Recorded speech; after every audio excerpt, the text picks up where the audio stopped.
Hey, what's up mga kokotes? Me again, Kuya Jen. Welcome sa Kuwaderknows, where learning's the name for game. At kung bago pa lamang sa aming YouTube channel, pinutin mo ng subscribe, like, and share buttons para maging updated ka sa aming videos. And for this lecture video, we will continue our 21st century literature of the Philippines and the world. And we will continue especially the topic pre-Spanish period or the subject, lesson, and whatsoever. Ayan. So, yan, Visaya mythology pa rin tayo, but on this video, we will discussing about the cosmogonic myths of the Philippines which focus on the Tiboli people. On the highest of the sky, 7 levels, lived Kadaw Lasambad and Buyon Lamongaw, who begat 14 intermarrying children. If sinabi nating intermarrying children, yun yung magkakapatid, tapos sila rin yung nag-aasawa. Like that. For the um For yung mga anak ni Kadaw Lasambad at si Buyon Lamongaw ay sina Kumukol at si Boy Kafil. Tapos naman, yun yung magkasama. Next, si Fedat at si Bong Libun. Next, we have Diwata and Sedekwe.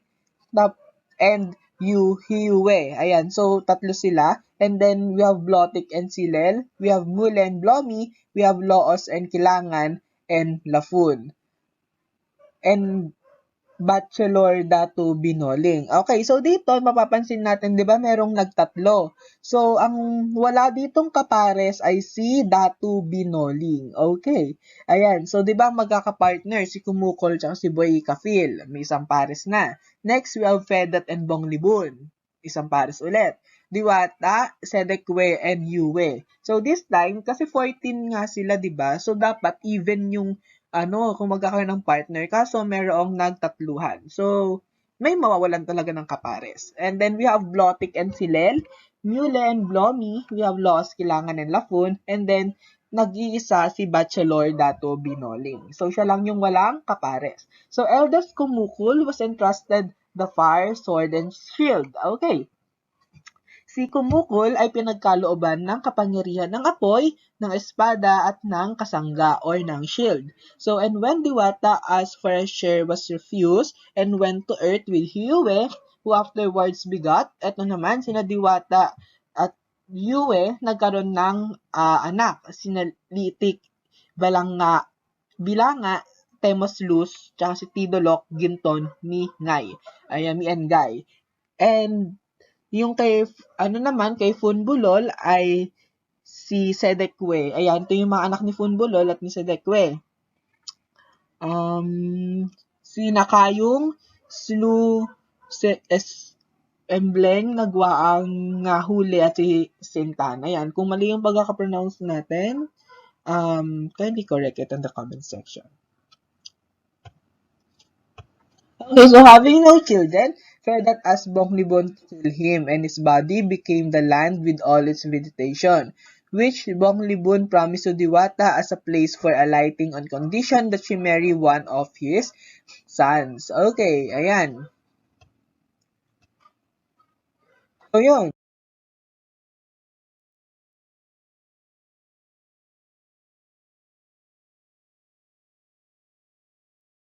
Yung naging So, yun yung naging story ng ating Tiboli. Ayan, yun yung cosmogonic myth ng ating mga Tiboli people.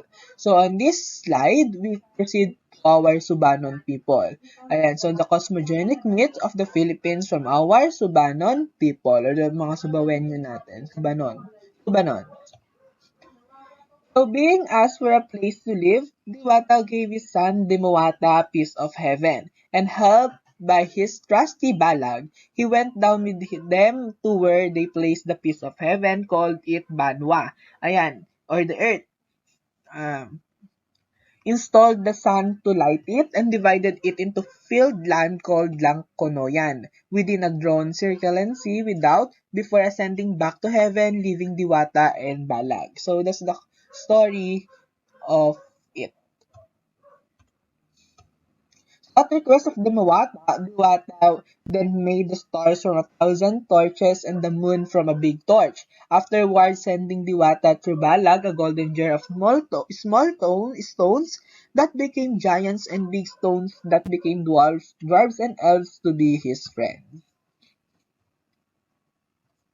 The envious Balag convinced the jar creatures to go against Dimawata, stealing the golden sword, Alice from the golden trunk in heaven to kill him, but went short after being struck by a ball of fire from heaven that changed him into an eel, whereupon the creatures were driven to hiding, the giants in the big trees and rocks, the elves and dwarves in the big leaves.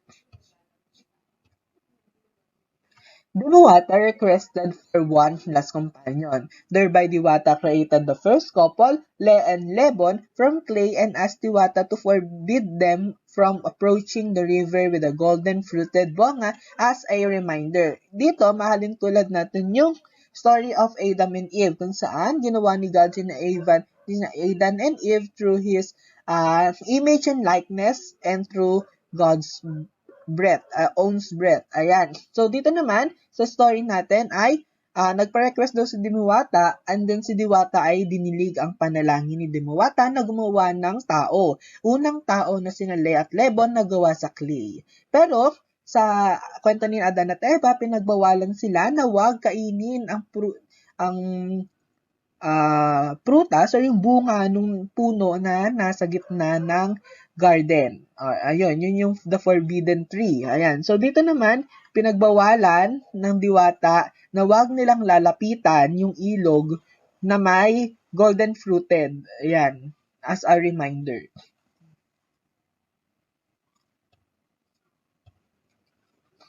Balag's temptation caused them to disobey with the river's water, giving them a full measure of their femininity and masculinity, and afterwards hid them from his stomach from Diwata's rage, for which a cosmic battle ensued, whereby the land disintegrated into islands and the garden disappeared, leaving only the bonga tree with its leaves and as the first meal of Le and Lebon in their new abode, which Demawata left them with no bargain his presence in heaven with the mitigation of their punishment.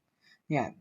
So dito, ang punishment ni Demawata is destruction and mitigation. Ayan. Pero dun sa, sa story of Adam and Eve, nagkaroon lang sila ng original sin. Mm-hmm.